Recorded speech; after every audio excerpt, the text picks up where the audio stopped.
بسم اللہ الرحمن الرحیم۔ السلام علیکم۔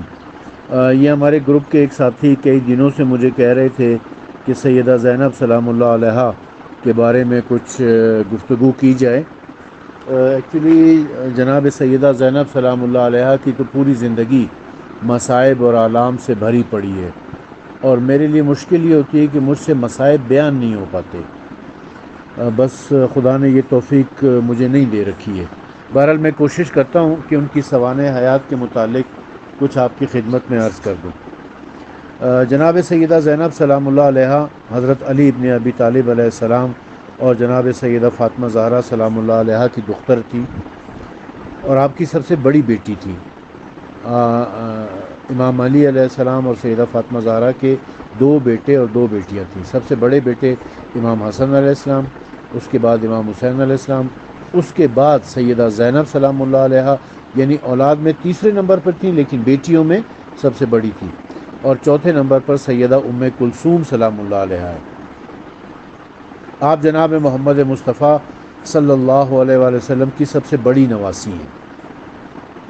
اس حیثیت سے آپ پسماندگان حسین میں سب سے زیادہ نمایاں شخصیت کی حامل ہیں۔ جب آپ کے جد بزرگوار جناب رسالت مآب صلی اللہ علیہ وآلہ وسلم اور ان کے چند مہینے کے بعد آپ کی والدہ گرامی سیدہ فاطمہ زہرا سلام اللہ علیہا کی وفات ہوئی، تو اس وقت سیدہ زینب سلام اللہ علیہا بہت کم سن تھی۔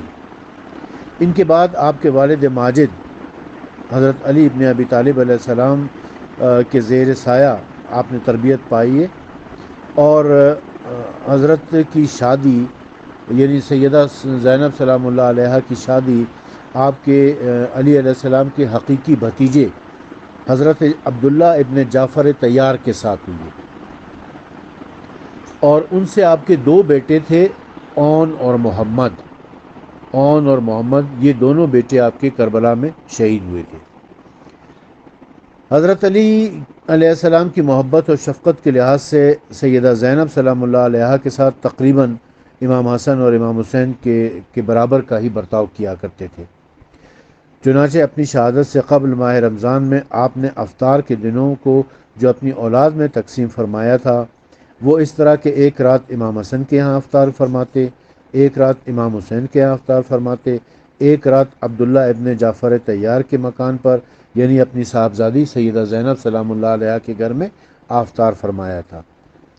واقع کربلا تک کم و بیش 50 برس کی طولانی مدت میں غیر معمولی واقعات پیش آئے، اور ان میں آپ نے غیر معمولی قوت برداشت کے مناظر کا کم از کم 3 زندہ مثالوں میں برابر مشاہدہ فرمایا، یعنی رسول اکرم صلی اللہ علیہ وسلم کی شہادت، پھر اس کے بعد سیدہ فاطمہ زہرا سلام اللہ علیہا کی شہادت، پھر اس کے بعد مولا علی مشکل کشا کی شہادت۔ تو یہ 3 بڑے سانحات تھے جو سیدہ زینب سلام اللہ علیہا کی زندگی میں گزرے ہیں۔ اس کے علاوہ آپ دیکھیں کہ کوفہ میں جو آپ کا پیریڈ تھا، کوفہ میں جو امام علی علیہ السلام جب تشریف لے گئے تھے، تو وہاں سیدہ زینب نے اپنے گھر کے اندر ہی ایک مدرسہ، ایک انسٹیٹیوٹ، ایک ادارہ بنا رکھا تھا، جس میں وہ کوفے کی خواتین کو بلایا کرتی تھیں اور انہیں قرآن کی اور تفسیر کی اور حدیث کی اور فقہ کی تعلیم دیا کرتی تھی۔ یعنی ایک معلمہ کے طور پر آپ کوفے میں بڑی مشہور و معروف ہو گئی تھی خواتین کے اندر، کہ آپ نے تقریباً کوفے کی خواتین کو جو شرعی مسائل اور احکام تھے، جو قرآن کی تفسیر تھی، جو احادیث تھیں، وہ بتائیں تھیں اور سمجھائیں تھیں۔ تو اس طرح آپ کوفے کی معلمہ کے طور پر معروف تھی۔ مدینے سے لے کر کربلا تک سیدہ زینب سلام اللہ علیہا ہر منزل میں امام حسین علیہ السلام کے ساتھ ساتھ رہی ہیں۔ ان میں سے بعض واقعات میں آپ کا ذکر صفحہ تاریخ پر نمایاں طور سے نظر آتا ہے۔ چنانچہ قیام کربلا کے بعد ایک موقع وہ ہے کہ جب بہن نے بھائی کی زبانی وہ حسرت آمیز اشعار سنے، جن کا مطلب یہ تھا کہ زمانے کا انداز صبح و شام یہی ہے کہ کوئی نہ کوئی لقمہ اجل ہوتا ہے اور ہر ذی روح کو اسی راستے پر جانا ہے۔ ان اشعار سے سیدہ زینب سلام اللہ علیہا نے محسوس کیا کہ بھائی خود اپنی سنانی یعنی اپنی داستان سنا رہے ہیں، آپ ہی تو اب ان سب کی جانشین ہیں۔ امام حسین علیہ السلام نے بہن کو تلقین صبر فرمائی۔ زینب نے کہا کیوں بھائی، کیا بالکل آپ مرنے پر تیار ہو گئے ہیں؟ تو امام حسین علیہ السلام نے ایک عربی کی ضرب المثل پیش کی، جس کا مطلب یہ ہے کہ اس کے سوا کوئی چارہ ہی کیا ہے۔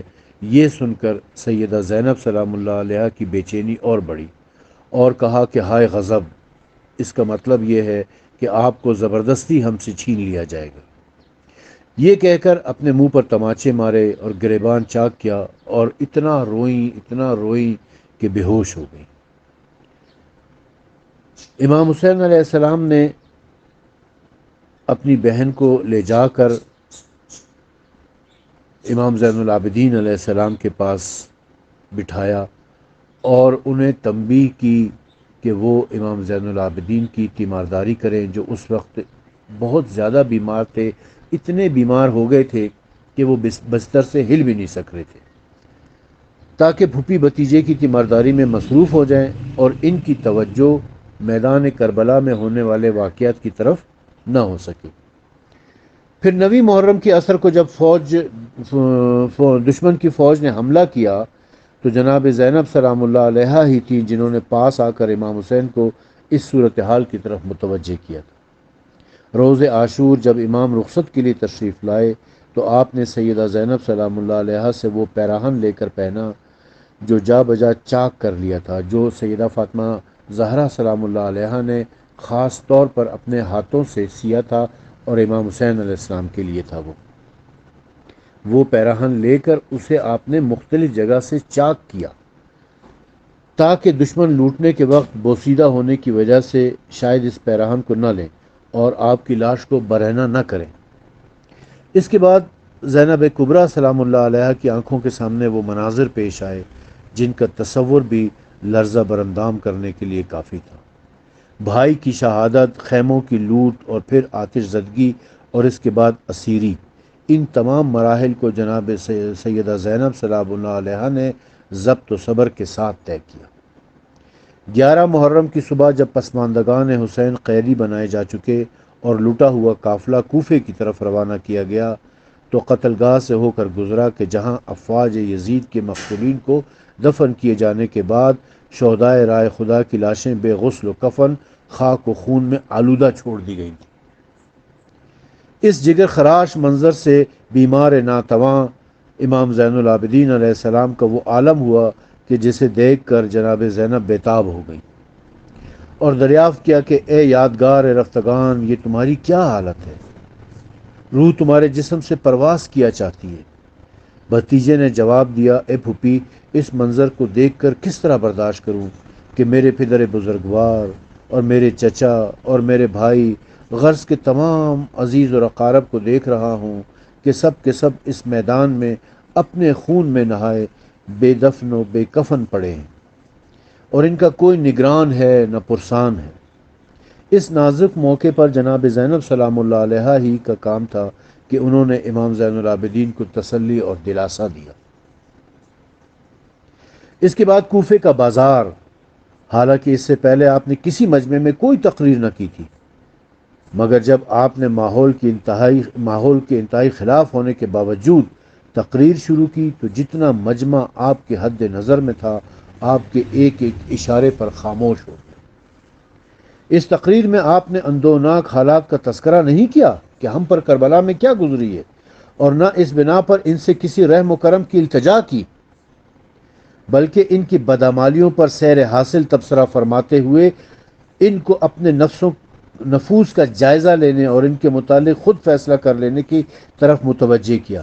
چنانچہ وہ آنکھیں جو قید کا تماشا دیکھنے کے لیے اٹھی تھیں وہ زمین میں گڑ گئیں، سب کی نظریں جھک گئیں اور مجمع میں ہر شخص اپنے آپ کو مجرم محسوس کرنے لگا۔ پھر دربار عام میں جب خاص طور پر ابن زیاد پلید نے گفتگو کی تو وہاں پر بھی آپ نے علوی فصاحت و بلاغت کے وہ جوہر دکھائے جن کا اپنے طریق پر ابن زیاد کو بھی اعتراف کرنا پڑا، اور جن کا اس کے پاس سوائے ارادہ تشدد کے کوئی جواب نہ تھا۔ اس کے بعد پھر کوفے سے لے کر شام تک کا جو سفر ہے، جو تکلیف دہ اور صبر آزما سفر تھا، اور اس کے مختلف مراحل ہیں، جن کو اگر میں بیان کرنا شروع کروں تو مصائب کی ایسی داستان ہے کہ بس اللہ کی پناہ ہے۔ اس کے بعد پھر دربار یزید میں آپ کی گفتگو، آپ کی تقریر، آپ کا خطبہ، آپ کا خطاب، جس کا ذکر بہت ساری کتابوں کے اندر آپ کو مل جائے گا۔ ایسے سخت اور ناخوشگوار ماحول میں اپنے سکون و دماغ کو قائم رکھنا اور اپنے محسوسات کے پورے اظہار پر قادر ہونا بس سیدہ زینب سلام اللہ علیہ کا ہی کام تھا۔ اور پھر وہاں مجمع عام میں آپ کی تقریریں، آپ کے خطبات، یزید پلید کو مخاطب کر کے یہ کہنا کہ ہم کامیاب ہوئے ہیں اور تم شکست خوردہ ہو، خاص طور پر اس اذان کے وقت کہ جب اشہد ان محمد رسول اللہ کہا گیا تو امام زین العابدین اور سیدہ زینب نے متفقہ طور پر ایک جملہ کہا کہ اے یزید، اب بتا کہ یہ تیرے نانا کا ذکر ہے یا میرے نانا کا ذکر ہے۔ یہ اذان میں اشہد ان محمد رسول اللہ بتا رہا ہے کہ تو شکست کھا گیا ہے اور ہم جیت گئے ہیں۔ ہم نے اس اذان اور اس نماز کی خاطر یہ قربانی دی ہے۔ شام کے بازار سے گزرتے ہوئے جو توہین آمیز سلوک آپ کے ساتھ کیا گیا وہ آپ نے برداشت کیا، اور پھر اس کے بعد جو اسیری تھی آپ کی زندان کے اندر، جو تکالیف تھیں، جو مصائب تھے، جو مشکلات تھیں، وہ ناقابل بیان ہے۔ اسے پڑھ کر انسان کے رونگٹے کھڑے ہو جاتے ہیں اور رواں رواں آنسو بہانے لگتا ہے۔ رہائی پانے کے بعد سیدہ زینب نے وہ مشی کی جو آج ایک سنت بنی ہوئی ہے کہ کوفے سے لے کر کربلا تک پیدل سفر کیا آپ نے، اس قافلہ حسینی کی سالار بن کر آپ شام سے، دمشق سے کربلا تک پیدل سفر کر کر آئی ہیں، جہاں آپ نے اپنے بھائی سید الشہداء حضرت امام حسین علیہ السلام کا چہلم برپا کیا۔ وہاں آپ نے گریہ کیا، ماتم کیا۔ یہ جو آج مجالس ہم کر رہے ہیں نا، یہ جو آج جلوس ہم نکال رہے ہیں، جو عزاداری ہم کر رہے ہیں، یہ سب مرہون منت ہے سیدہ زینب سلام اللہ علیہ کی۔ اگر سیدہ زینب نہ ہوتی تو حسین کا نام ختم ہو جاتا، حسینیت ختم ہو جاتی، اور اگر امام حسین علیہ السلام نہ ہوتے تو اسلام محمدی ختم ہو جاتا، اسلام اموی باقی رہ جاتا۔ بنو امیہ کا اسلام، یزید کا اسلام، معاویہ کا اسلام، ابو سفیان کا اسلام اس وقت دنیا میں ہوتا، اور اسلام محمدی صلی اللہ علیہ وسلم اور اسلام اہل بیت ختم ہو چکا ہوتا۔ امام حسین نے اپنے خون سے ایک لکیر کھینچ دی تھی کہ اس طرف اسلام اموی ہے اور اس طرف اسلام محمدی ہے، اور اسلام محمدی کو حسین نے جس طریقے سے بچایا تھا، اسی طریقے سے حسینیت کو سیدہ زینب سلام اللہ علیہ نے بچایا ہے۔ اس کے بعد آپ کی پوری زندگی عزاداری سید الشہداء میں گزری ہے۔ آپ مدینے پہنچی ہیں تو دن رات آپ کا کام اہل بیت کے مصائب، اہل بیت کے فضائل بیان کرنا تھا۔ شاید یہ مدینے کی کوئی عورت ایسی ہوگی کہ جس کو آپ نے نہ بتایا ہو کہ ہم پر کیا گزری ہے۔ اور اسی اثنا میں ایک رات جناب زینب سلام اللہ علیہ نے خواب دیکھا کہ جس میں جناب سکینہ سلام اللہ علیہ آئی ہیں اور کہتی ہے کہ پھوپھی جان، آپ مجھے اکیلا چھوڑ کر، زندان میں مجھے اکیلا چھوڑ کر آپ چلی گئی ہیں۔ میں یہاں پر بہت تنہا ہوں، میں بالکل بے آسرا ہوں، کوئی مجھ سے ملنے کے لیے نہیں آتا، کوئی مجھے پوچھنے کے لیے نہیں آتا۔ یہ یزیدیوں کا شہر ہے، یہ یزیدیوں کی بستی ہے، یہ بنو امیہ کے نمک خاروں کا شہر ہے، یہاں مجھے کوئی نہیں پوچھتا، میں زندان میں اکیلی ہوں، میں اس قبر کے اندر اکیلی ہوں۔ اور جناب سکینہ گریہ کر رہی تھیں، جناب زینب خواب دیکھ رہی تھی۔ اس خواب سے آپ بیدار ہوئیں، آپ کا پورا جسم پسینے سے شرابور تھا۔ آپ اسی وقت اٹھ کر امام زین العابدین علیہ السلام کے پاس گئی اور کہا کہ بھتیجے، میں دمشق جانا چاہتی ہوں سکینہ کے پاس، سکینہ مجھے بلا رہی ہے، سکینہ تنہا ہے۔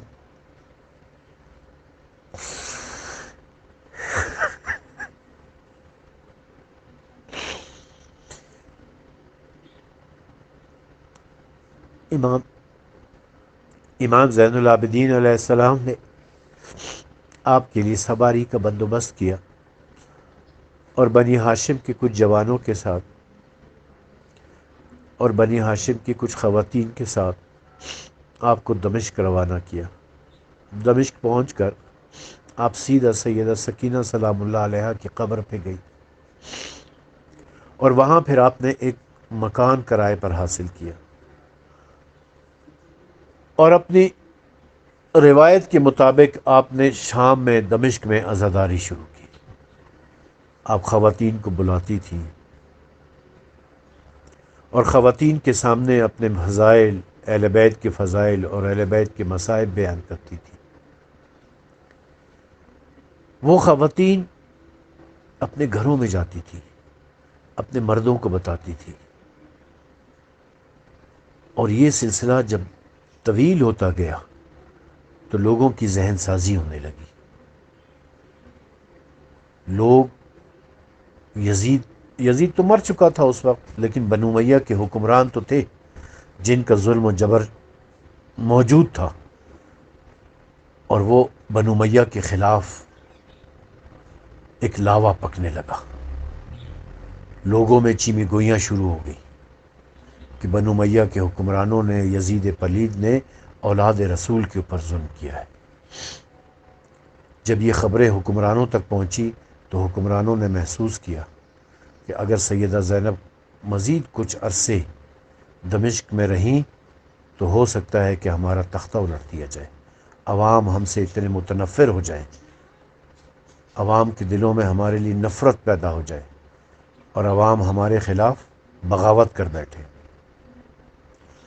لہٰذا بنو امیہ کے حکمرانوں نے ایک سازش کے ذریعے سیدہ زینب سلام اللہ علیہا کو زہر دلوا دیا، اور سیدہ زینب وہیں پر شہادت کے درجے پر فائز ہوئی۔ بنی ہاشم کے وہ جوان اور وہ خواتین جو آپ کے ساتھ گئی بھی تھی، انہوں نے وہیں آپ کی قبر کھودی اور آپ کی تدفین کی، اور آج اس شام پر، آج اس دمشق پر سیدہ زینب کی حکمرانی ہے۔ وہ دمشق جہاں پر سیدہ زینب اسیر بن کر گئی تھی نا، آج وہاں پر سیدہ زینب کی حکمرانی ہے۔ کوئی جا کر دیکھے کہ کیسا روضہ ہے، سلام ہے سیدہ زینب پر۔